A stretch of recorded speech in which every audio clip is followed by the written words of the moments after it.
once we started fighting, we wind up wrestling, and then we fell down to the floor. So when we fell down to the floor, she had bit me on my shoulder, on my left shoulder. She was biting me. I was on top of her, and she was biting me on my left shoulder. So I was trying to get her from off me. So I grabbed her by her throat, and as I'm grabbing her by her throat, she grabbed my private area. And as she grabbed my private area, she was squeezing. So I was as she was squeezing, I was squeezing, and I didn't realize how hard I squeezed her. So I was squeezing her, and and then once I realized that she stopped squeezing me, it was too late. When I realized she had just stopped breathing, and I was like, "Come on, quit playing." All I remember is telling her, "Get up, come on, quit playing." And I just, but see what y'all don't understand and y'all don't realize, this is just not new. This Yes, I take full responsibility in uh We are about to watch the parole hearing of a man who is 20 years into his 40-year sentence. Now, this hearing, I think it covers it all. It has the word salad, it has the mic drop, it has the emotions and the tragedy of a family being torn apart by DV. Now, he is going to paint one picture, and the parole board and the victims are going to paint another, and I will unpack it with the appeal that he had filed at the end of the hearing. Now, with that, let's jump in. So I find you, Mr. Beck, to be a first-class offender. You're currently serving a 40-year sentence for manslaughter. You have a parole eligibility date that passed March 2nd, 2024. You have a good term date of 5/30/2038 and a full term date of 3/1/2044. Does that sound correct according to what you understand? yes, ma'am. Okay. Have you had a chance to think about that question that I asked of why you're in prison and why we should provide you early release today? Yes, ma'am. Would you go ahead and provide that to us? Okay, I'm in prison for the crime that I have committed, and I want to first let you know that I'm very remorseful for the crime that I committed, and I would like to apologize to the family and let them know that I'm very apologetic. And I would also like to apologize and say I'm sorry to the committee and to, to the community and to the family that was affected by my actions. And I believe that I've had over the 2 decades of being incarceration, I've I've I've took time to reflect on my crime because I felt that it was more close to home, and every day it it hurts me to know that what I did. And I just bettered myself as far as I thought about long and hard of what I did. So I took time out and I thought about my mom, my daughter, and just the things that I missed out on, my kids, my grandkids that I have now. So I took the the the the, the opportunity to get myself together. I got in anger management, I got in substance abuse, and I just took the things that was offered to me, the little things that I could get, and I used that to my ability to better myself. And I got my mind together mentally, spiritually, physically. And I've always tried to preach to the young guys in the system about women abuse. And I wanted my goal, one of my goals is to start a domestic violence awareness for men. I've never seen that done for men, as far as talking about it with men, to teaching men about how to respect women and just teach them the ins and outs. And I've made a little sheet of different subjects to touch on in that situation. So the jobs I've had too, I've had jobs as far as being administrative only, property. I've worked for the property room lady. I've worked in the infirmary. So I've took time out to just help out and give back that respect of women in the system.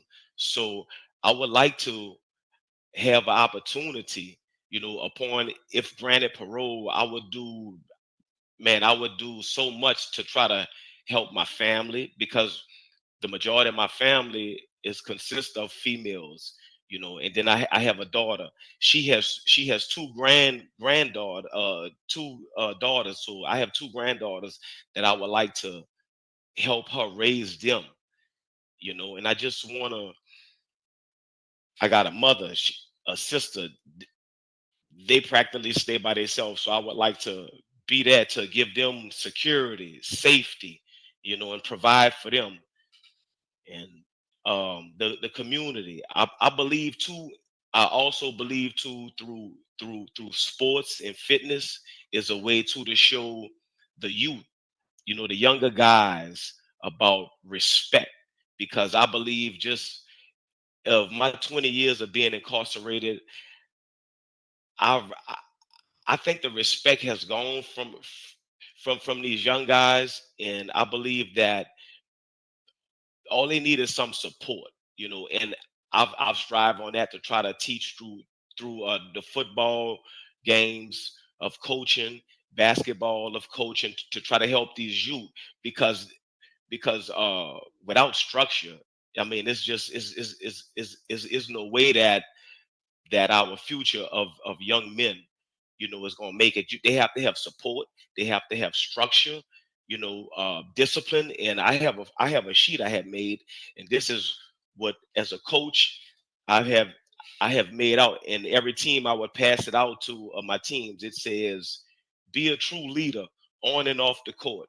Be disciplined." And these are the things that I've took for myself to learn, as far as that I did over the course of 20 years. So I'm trying to give it back to them. Listen, you have to listen. You have to stay focused, stay positive, maintain. And then I have knowledge, wisdom, understanding, and discipline are major keys to be successful. And then I also draw it up a plan for, I would like to be a part of the domestic violence awareness for the women, and be a speaker for them. And but these are the topics I have wrote on paper, as far as I would like to would be a key topics to discuss for men. Because I don't I don't I have never seen anything where they have a domestic violence awareness for just men. But I mean, women can show, because it's for everybody, but mainly to talk to the men and explain to them about domestic violence. So I have it would be explaining where we come from, as men, boys. We come from a woman, which women are queens. Okay, so then you would have teaching them about respect, communication, support, quality time, listening, as a man, being responsible, sacrifice to be sacrifice to succeed, positive mind, never give up, taking care of kids, be a good king, a supporter, a good provider, staying focused, educate, no, by any means necessary, no physical abuse, no verbal abuse, no mental abuse, moving on with life. And I just feel that, you know I just feel that's my focus. Well, it sounds like you've been very productive with thinking, and I appreciate that. Yes, Um, ma'am. at this time, we are going to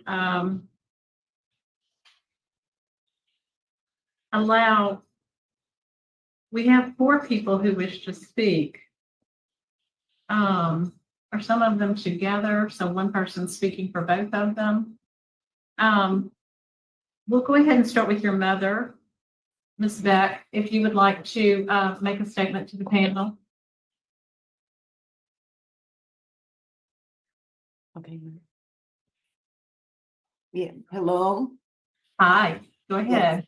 How you doing? I'm Parthenia Beck, Ahmad's mother, and I have brought him up to be a respectable man. So where he went wrong, he had a lot of problems, but I forgave him. God has forgiven him, and I think he needs to be put a parole because he listened. When I went to visit him, we cried together, and I forgave him. And he told me, he said, Mom, and I survived my 4th stage of lung cancer. And he told me, I didn't even know if I was going to be here to speak. But he told me, he said, Mama, I prayed to God for your life and for to take me. So he said, if God spared your life, I promise God that if I get out of here, I'm going to take care of you for the rest of your life. So, and I said, okay. And, I said, I just want to pray on it and that you get out and you do the right thing. I said, if they ask you to jump, you say, how high? You go and do and get on your knees and pray. So thank you so much for listening. Thank you. Is that your sister? Chalzetta. Yes. We have two other people who would like to speak, the father and the daughter. Is it okay if I go ahead and let them speak? Of course, absolutely.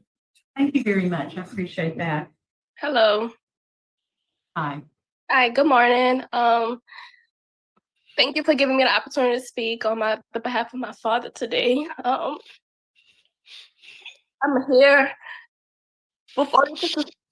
I'm here to support the release of my father, a man who has shown remorse, growth, and change during his time in prison. My daddy has been in prison for 20 years of my life, and I have nothing but great memories with my father. And that's time that I will never get back. Now that I do have children, I just pray every day that, my dad he can spend that time with my daughter, my son, and experience the same memories that I have as far as just picking them up from school or taking them to go get to McDonald's and go get that Happy Meal and teaching them how to ride a bike, being there for Christmas, opening up gifts. All the great memories that I have. I just wish that my kids could get that. And then just since I've been an adult and me and my dad have been talking a lot and just here, like when we talk, like he's just a better person. And I just want to build our relationship again. My father has, so much time, rehabilitation, education, self-improvement, numerous programs, educational, therapeutic, all this stuff demonstrating his commitment to becoming a better person. And I just, our family misses him deeply. I miss him deeply. And I believe that his release will not only benefit us, but also the community. He's ready to and I just feel like he's ready to continue his journey to making a man. I just ask for your compassion and understanding and giving my dad a second chance. Thank you. I appreciate you joining us. Is Mr. Beck able to get the technological issue straightened out?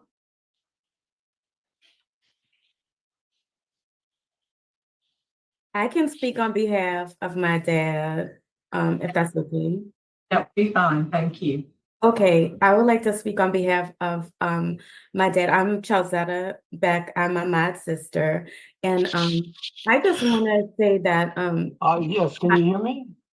I can speak on behalf of my dad. Okay, I'll continue.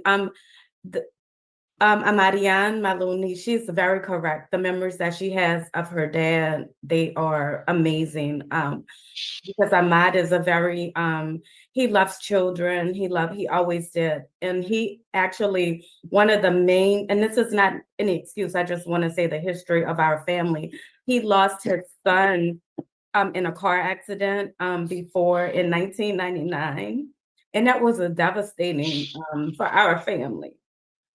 And he really got on drugs. And I don't know, like I don't remember that we understood the seriousness of how far he was along with drugs, you know, being and so that was a very dark part of his life, and for our family to lose that child, you know, in the way, it was a shock, it was a experience, and that was one of the things that was really was dark for him, and it was a trauma, and he used drugs to cope, and I feel so bad about that. I think about that all the time because I remember when we lost the baby, his son, I had just had a baby and she was like 2 or 3 months, and I breathed. I couldn't even like be happy about my own child because I was just like, this is so sad, you know,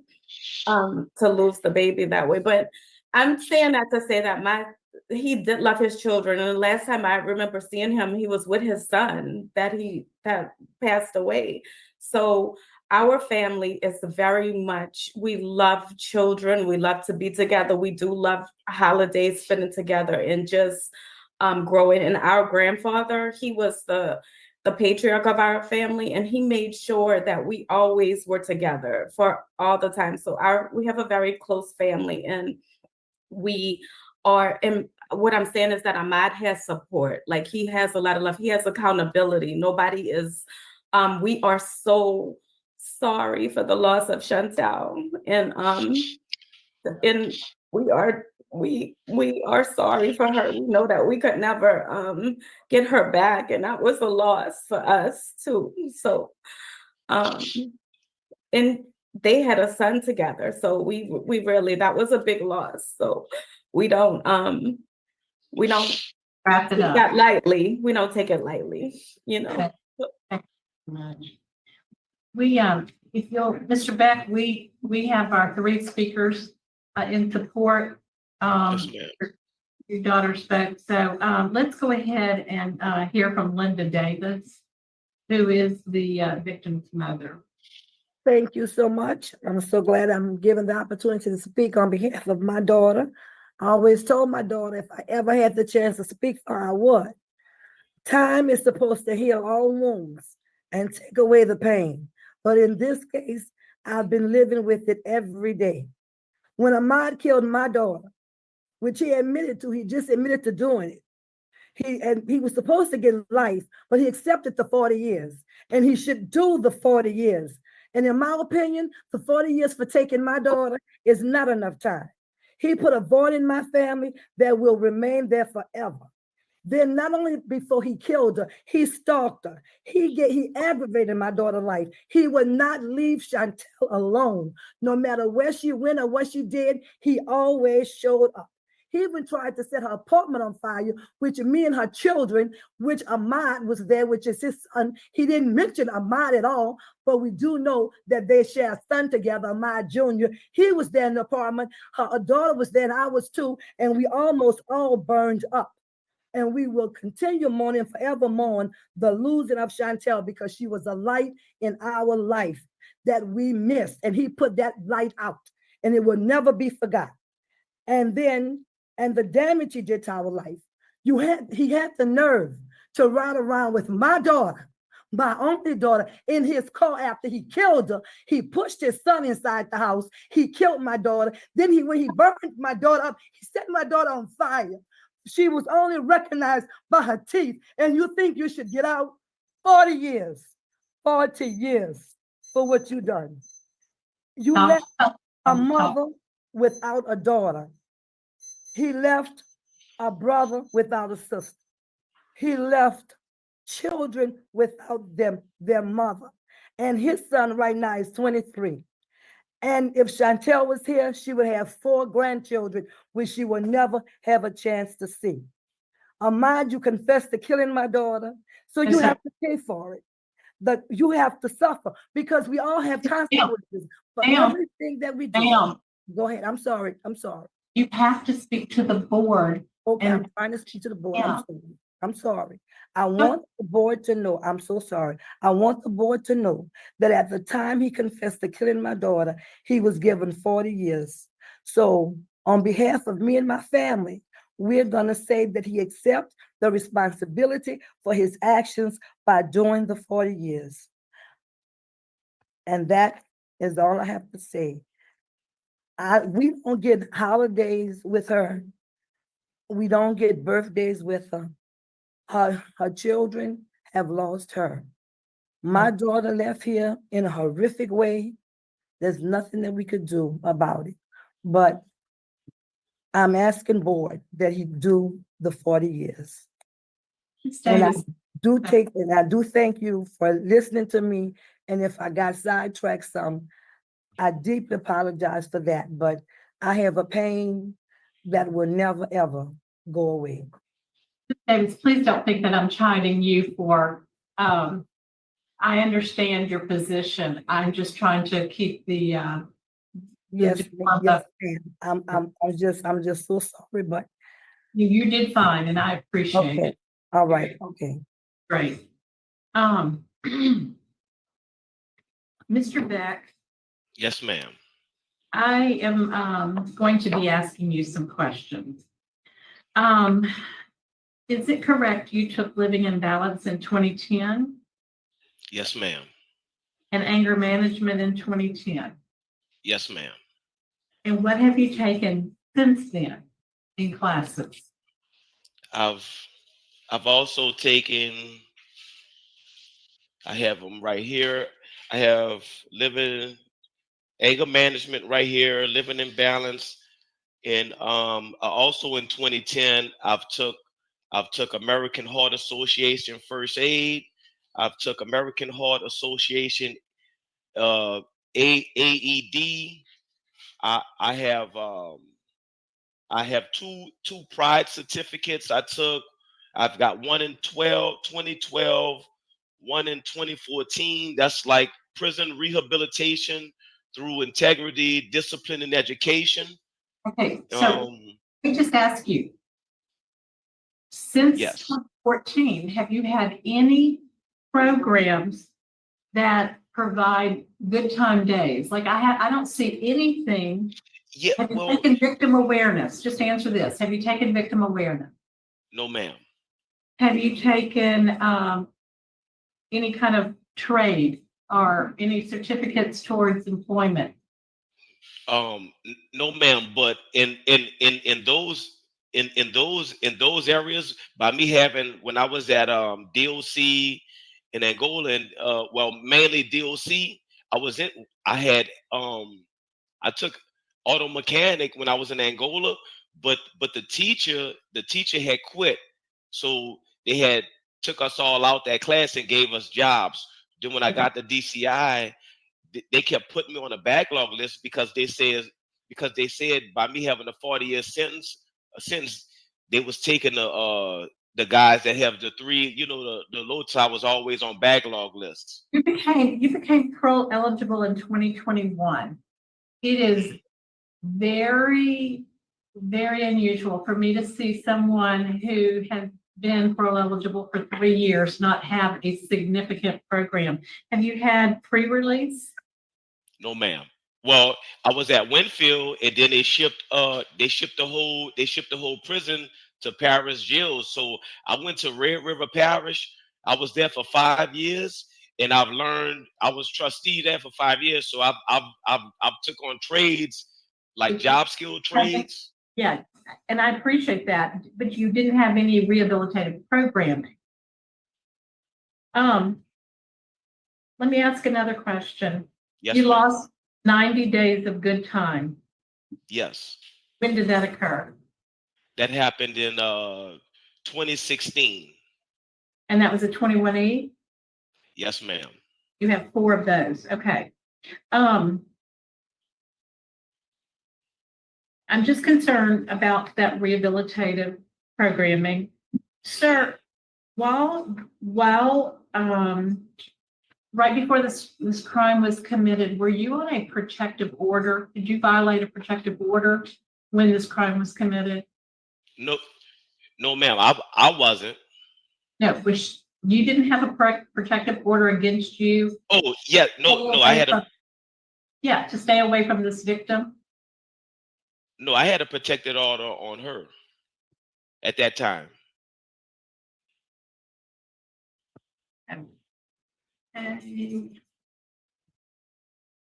And why did you have a protective order against her? Because at that time, me and her was going through a lot of things, and my sister at that time had felt it was best that I'll get a protected order on her, and that way I didn't have to go around her, or she didn't have to come around me. But you still came around each other. Yes, ma'am. Yes. If I'm reading your history, you have had 4 crimes of violence against a person.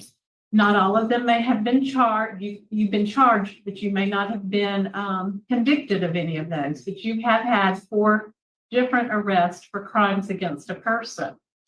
Yes, ma'am. I just want to make sure that all of that is on the record. What were you initially charged with in this particular crime? In this particular crime, I was initially charged with 2nd-degree murder. Do you mind calling the question? Oh, yeah, I'd like to have you answered asked some that I wanted to know. What happened? How did the fight begin? She had came. It started.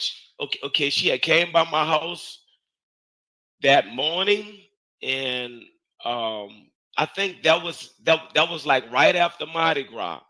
Mardi Gras was that Tuesday. I think she came by my house that Thursday, and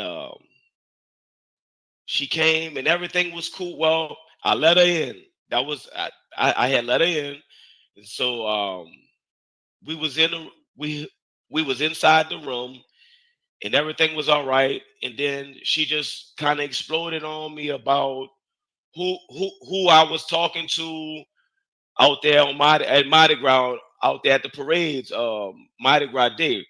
And at that time, I didn't want to hear it, so I was like, "Go ahead, go ahead."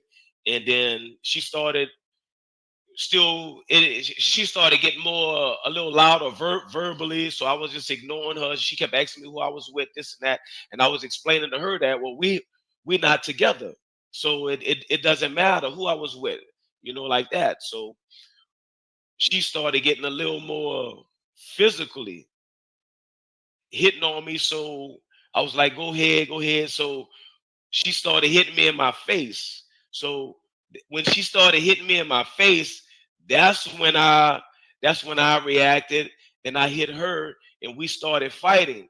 So once we started fighting, we wind up wrestling, and then we fell down to the floor. So when we fell down to the floor, she had bit me on my shoulder, on my left shoulder. She was biting me. I was on top of her, and she was biting me on my left shoulder.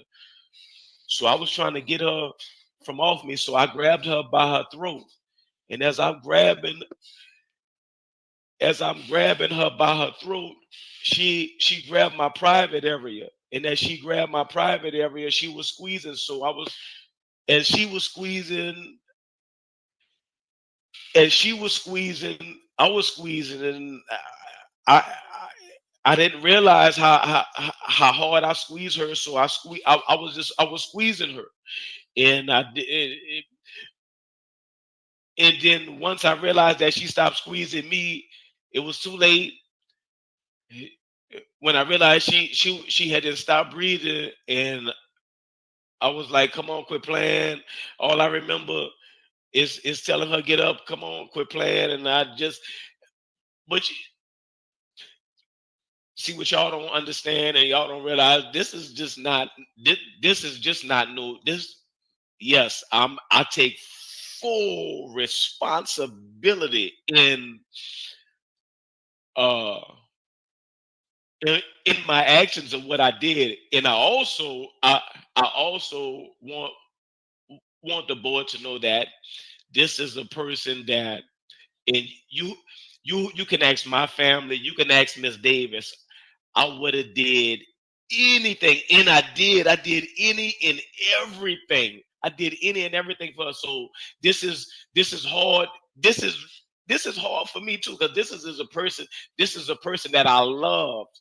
That I love. When everybody was saying this, that, no, this is a person that I loved. So she had stopped breathing. And I mean, this this is not like this, this is a person that meant something to me. She still do mean something to me. This is a person that I loved. I still love her. This is a person that, when even when in I mean, I just want to clear for the record and tell the truth. So that's what I'm doing. I'm speaking from my heart, no matter what you know. I just it's been times that Miss Davis had then told me that Chantel can't come over here. Can you take her back in? Can you take her back in? And I said, well, she's done this, she's done that. No, and I've took her in. I've taken because I love her. I loved her then. I loved her now. I took her in. Miss Miss Davis asked me, could I take her back in, and I took her back in because I loved her. You know, so I was never just nasty with Chantel or mistreated Chantel. I love Chantel. I took care of Chantel, you know.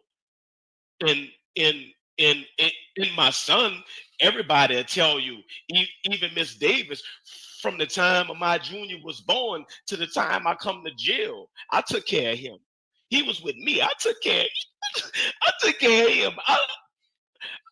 The reason why he turned out the way he is because of me. The reason why everybody turned out the way is because of me. And I just want a chance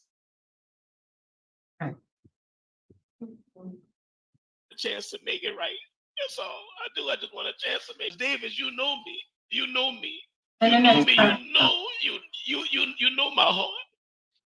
Okay, sir, you have to speak to us. Huh? Is I'm sorry. I'm sorry. it's I okay. apologize. I apologize. The nature of some of these, this is the nature of some of these hearings, okay?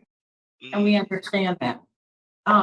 Ms. Stapleton, you have some questions. Yeah, I have a few questions. I wanted to ask you, you had an aggravated assault in 1996. Who was that involving? In 1996. Well, if that's too far back for you, how about 2003? Aggravated arson, violation of protective order, 2003. That was well, that was for Miss Davis, Chantel Davis' car. Yeah. Is that when the murder occurred? Because No, ma'am. no, that was another time. But that you said 2003?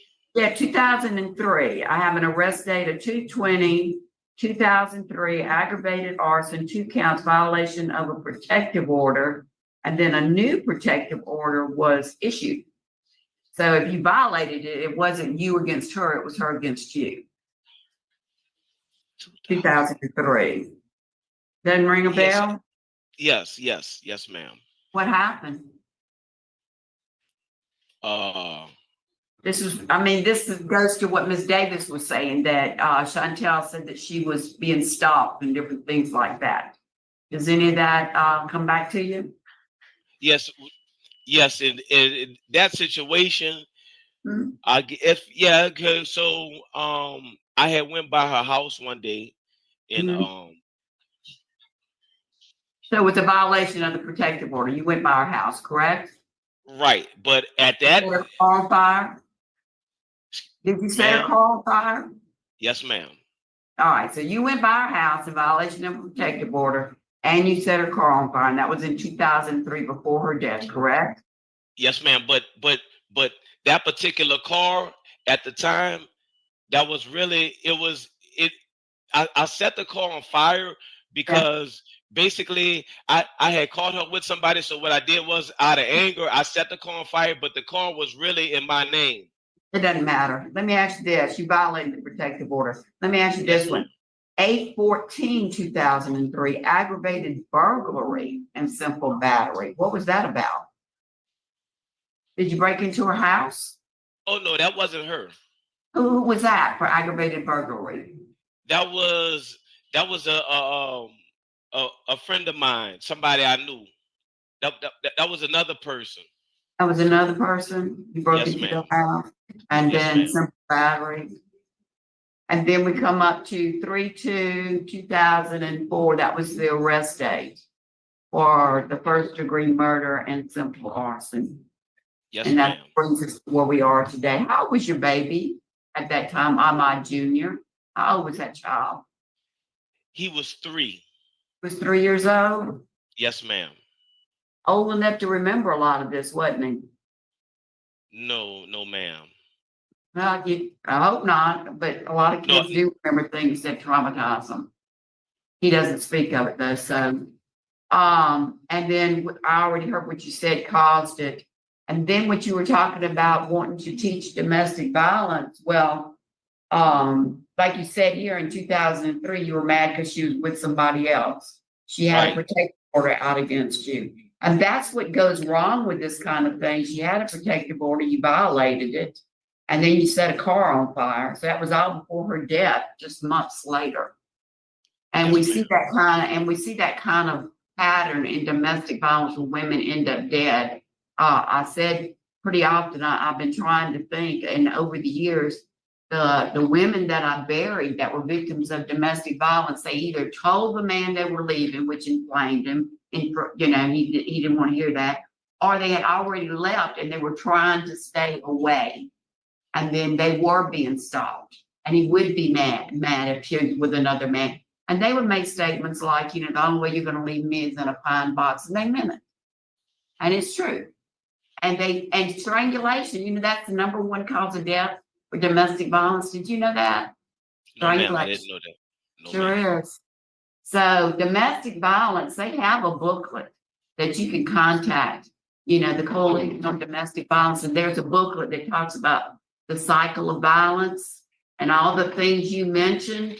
They're on that cycle. So Okay.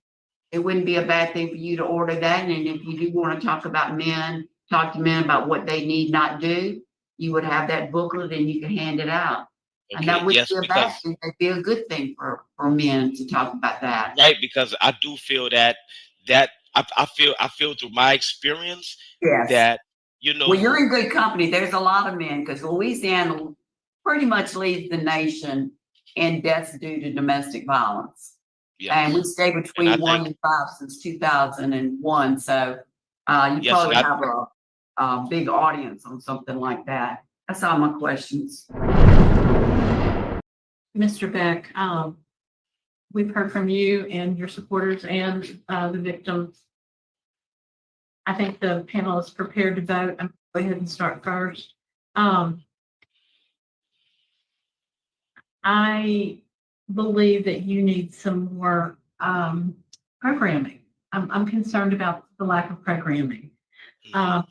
Victim awareness and thinking for change are two that I am going to strongly suggest that you take prior to a request for a rehearing.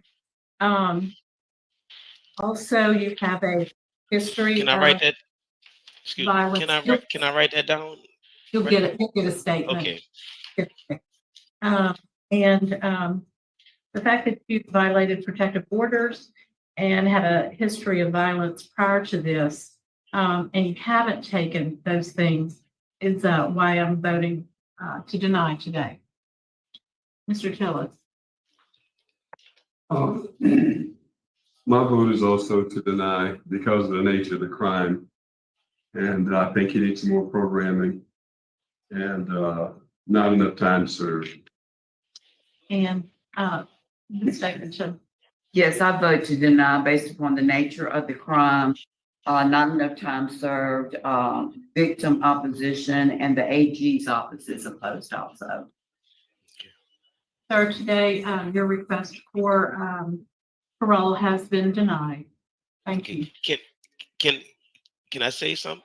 Man.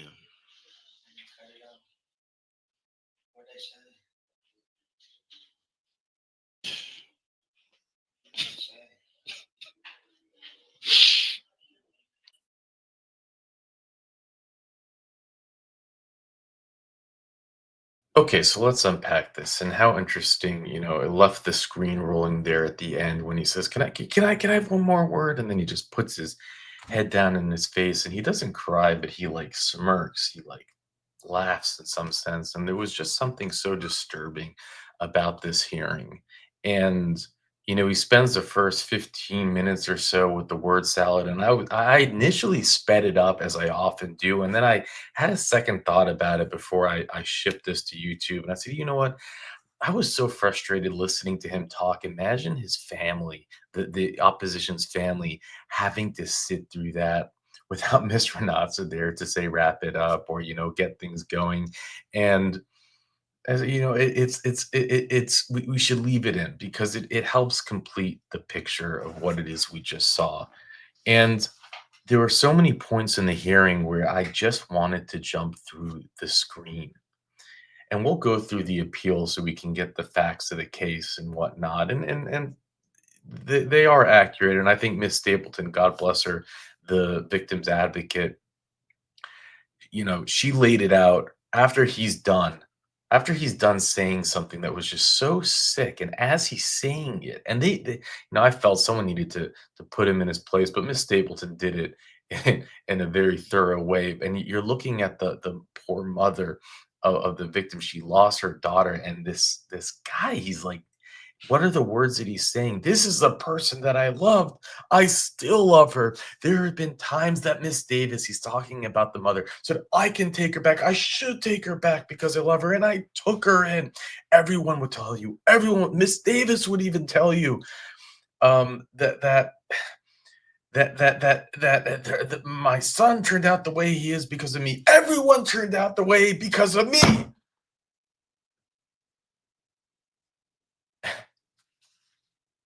And he has the fake tears and he has the waterworks going, and it's like everyone while you were busy burning places on fire, picking up this massive record, doing all everyone's because, and then the next 20 years you're in prison, everyone is because of you.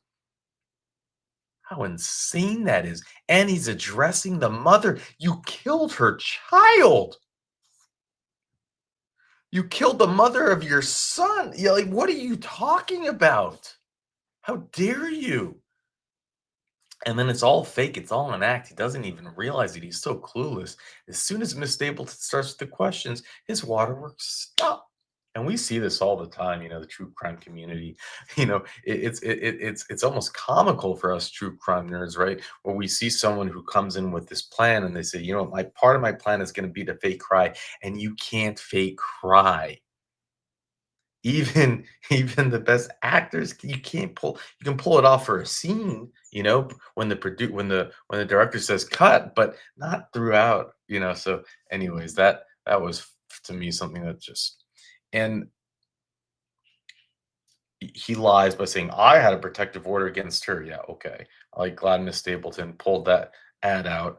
And then he goes and he talks about it. Well, I grabbed her throat and she grabbed my private. So I was trying to, and that's not what happened.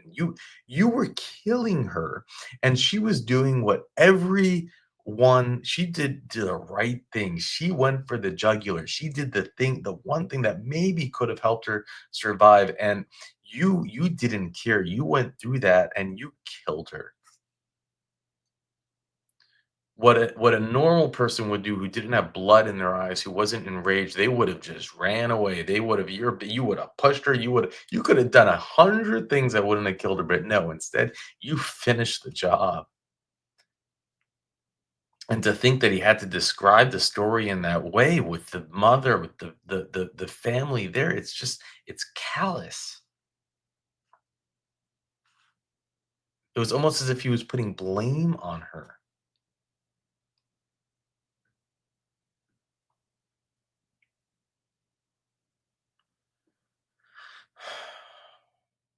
Even when Miss Stapleton brings the things up, well, you lit the car on fire, and he's thinking, oh my God, what am I going to think of? Oh no, no, no. Well, yeah, that was a different, but it was my car. Right, okay. And well, you had the aggravated burglary, which is like aggravated burglary. That's like probably one short of home invasion. It's not good, okay. And and he's like, oh no, that was a friend of mine. That was a different story. And Miss Stapleton she brings up, and then she brings up the fact that she is the survivors. That that Louisiana Parole Board. It's interesting. We cover all these different states, and when we first started, before we covered any other states, it was only Louisiana. And man, when you don't know what to compare things to, I get so much more frustrated with Louisiana than I do now. But when I have a second channel where we cover Vermont, Utah, Connecticut, Iowa. Iowa is the worst. I know you might not think it, but they are a joke of a parole board. They don't have designated victim advocate, survivor advocate. And Miss Stapleton replaced Mr. Roche, and she is doing a wonderful job. And it has been her life work to work with those who are victims of DV. And she mentioned the data, the stats out of Louisiana. And you can hear she says she goes to how many funerals she's been to of people who she's been around. So this is something that's dear to her heart, and there's a lot of footage of her online talking about this. This is something that she is passionate about. She is a special woman and a tough woman. You don't want to get on her bad side. We have many Miss Stapleton mic drops, I mean, to the point where she won her own emoji, right? And you have the support that comes on, and it's always what's bizarre about this, in my opinion, not bizarre, but it's interesting, I guess, is that with these parole hearings, you see this pattern play out over and over and over again, where the support comes and speaks, and the support, it's butterflies, rainbows, flying turtles. It's a disconnect of the pain that the victims are in. And it starts off, it's you can give a supporting statement and be compassionate and have empathy for the victims, but you don't see it. So often you don't see it. And it starts off with the mother saying, I forgave my son. And I understand what she's saying there, because he killed, right? They had a baby together. This is a family torn apart. But it to not think about the iron, like her hit, the victim's mother is right there in the chat with you. Like you can work. So I forgive my son. Um, then the sister goes on, he lost his son, and that was hard for us, for our family to lose the child. It was hard for us. And we have to go, Thanksgivings and Christmas without our son. And they're saying those words without understanding, like, are you kidding me? How can you talk about what you lost? He's still there. It just feels like me, hard for me, hard for us. I don't know. It never ceases to shock me. I don't know if you feel the same way. And what else did I want to talk about? Oh, I said I was going to talk about the write up. So the write up, it is a sex offense write up, and there are different levels of sex offense write ups. That was an E, so it goes A, B, C, D, E, F. And one might say, well, it means, what's a man supposed to do? He's in prison. But the bottom line is that we don't see those write-ups. He had 4 in one. We don't see it often. We do a lot of hearings. So there's 2 things that's going on. One is there's a CO that's like just out to get him. And I don't know if you want to think, or he's doing something to get those write-ups that others aren't. It's not a good look. Let's just put it that way. I don't know how many 21Es we've seen in the hundreds and hundreds or thousands of hearings that we've covered. Not a lot, probably less than 5. So I think it's a pretty big red flag, but the parole board didn't embarrass him by saying what it is. We have seen parole boards straight up say what it was. So, or at least call out that it's a sex offense and leave the rest to the imagination, which is even worse. Okay, so now let's just go over the appeal.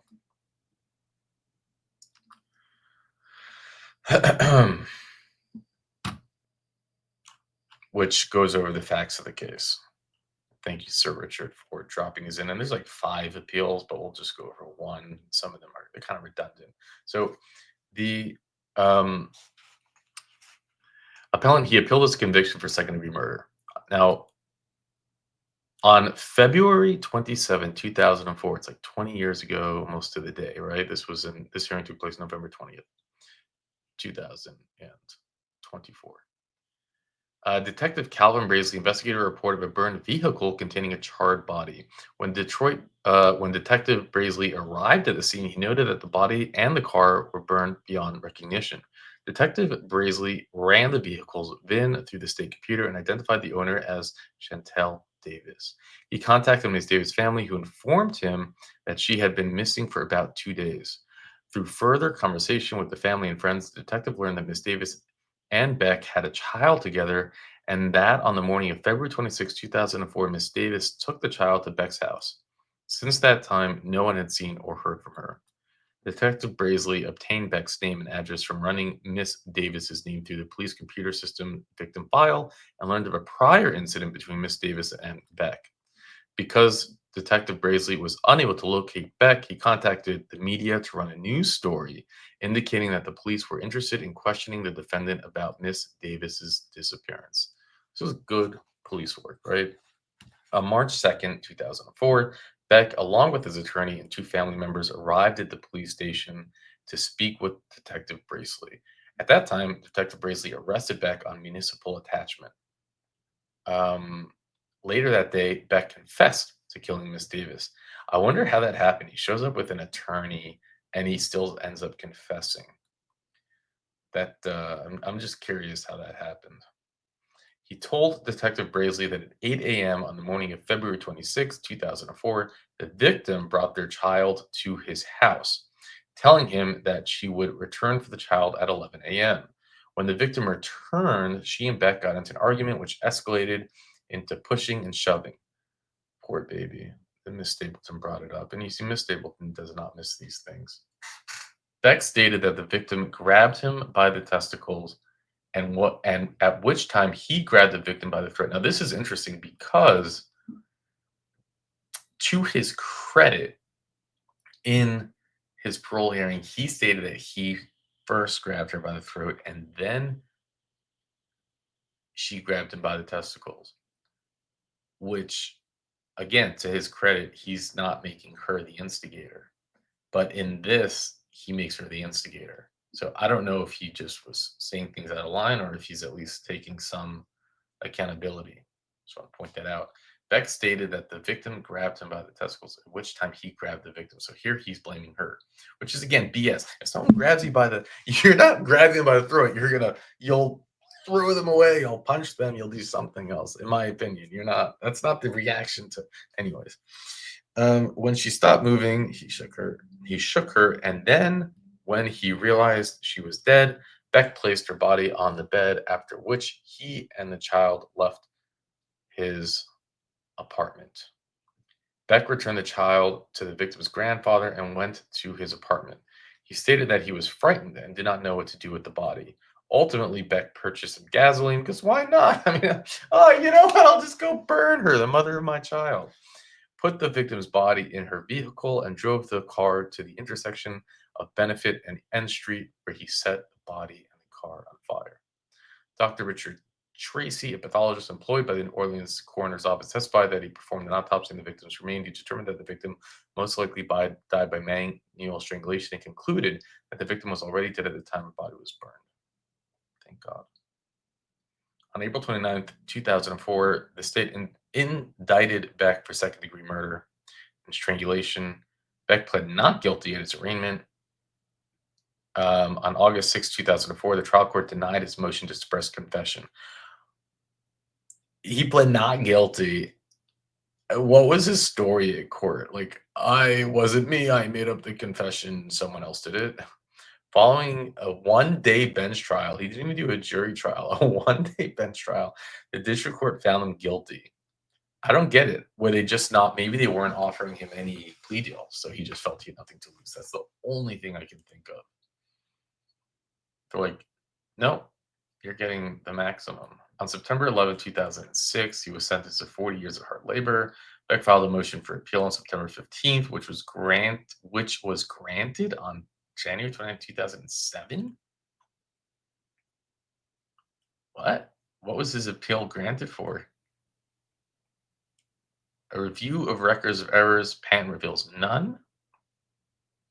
On his first assignment of error, Beck argues that the district court erred in admitting evidence of the crime or bad acts without requiring the state to give notice of intent. Beck complains of Detective Braisley's trial testimony, in which Detective Braisley stated that he identified Beck and obtained his address prior complaints the victim lodged against him. Beck maintains the testimony was both hearsay and inadmissible because inadmissible evidence of other alleged crimes or bad acts. Oh, because the detective mentioned that in the testimony. I see. Okay, I hear that. So the detective on the stand is explaining how he found him, and in the explanation, he states those other bad acts, which should have been inadmissible. That does make sense. He could have just said, I looked him up in the computer system. Not, I knew that he had done XYZ, and that's why I looked him up. Generally, courts may contain or omit evidence of other crimes to show the defendant is a man of bad character who has acted in conformity with the bad character. However, evidence of other crimes, wrong acts may be introduced when it relates to conduct formally referred to that constitutes an integral part of the act or transaction that is the subject of present proceedings. Events, constitution of other crimes and deemed admissible because they are so nearly connected to the charged offense and that the state could not accurately present its case without referencing them. So that's their argument. Well, no, we had to reference them. A close proximity in time and location is required between the charged offenses and the other crime evidence to ensure that the purpose served by omission in the crime's evidence is not depict defendant as bad man, but rather to complete the story of the crime. So the purpose again was to complete the story, not to depict him as bad man. But what did the state decide on this? Because it says that he won this appeal. Now, of course, later he would have. Let's see. Obviously, he didn't win the appeal in the end, but maybe he won a retrial. In this case, testimony was offered to explain how the NOPD eventually identified the defendant. Detective Braisley learned from his victim's family that she had a companion named Ahmad. The victim's family was unable to supply that's his last name.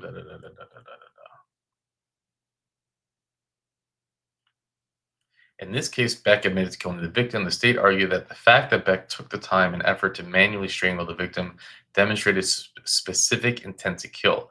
The judge took into consideration that Beck stated that he did not intend to kill the victim and exhibited remorse in his confession and therefore found Beck guilty of manslaughter instead of second-degree murder. Oh, that's interesting. However, the court also stated that it took into consideration the Beck's action after he killed the victim. The fact that he sought to hide his crime, stole the victim's car, and then burned the car with the victim's body inside weighed heavily against Beck in the eyes of the court. There was adequate compliance. Other circuit courts of appeals have upheld 40-year sentences for manslaughter. So he ultimately did. I'm sorry, guys, if I confuse things. So he ultimately did get the manslaughter, but they still sentenced him to 40 years, which, yeah, if he had just called the police, he may have just gotten 20 years. The sentence imposed herein is not excessive. Therefore, we find the assignment of error is without merit. In a pro se assignment of error, Beck contends the trial court is error denying motion. So they did not give him the excessive sentence. They did not give him the other appeal. Where did he win the appeal?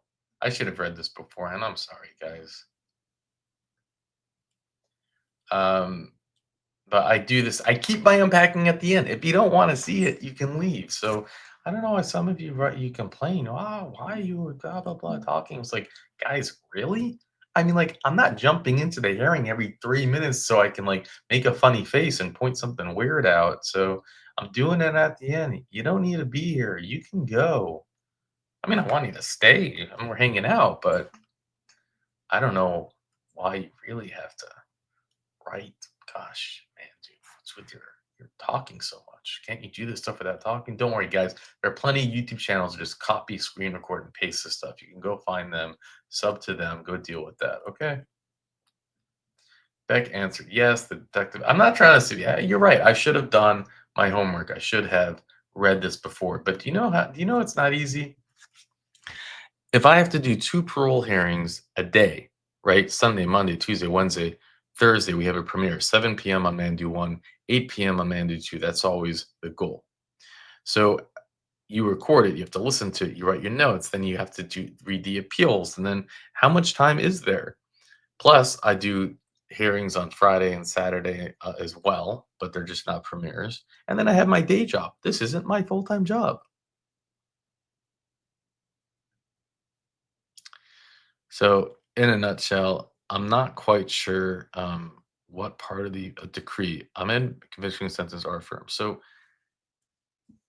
here it says he lost the appeal, and I don't know what it is. I'm not understanding why I thought that it says his appeals for conviction sentence for second-degree murder. Okay, so it seems he appealed in 1 second-degree murder, but they got him for manslaughter. So they still got their.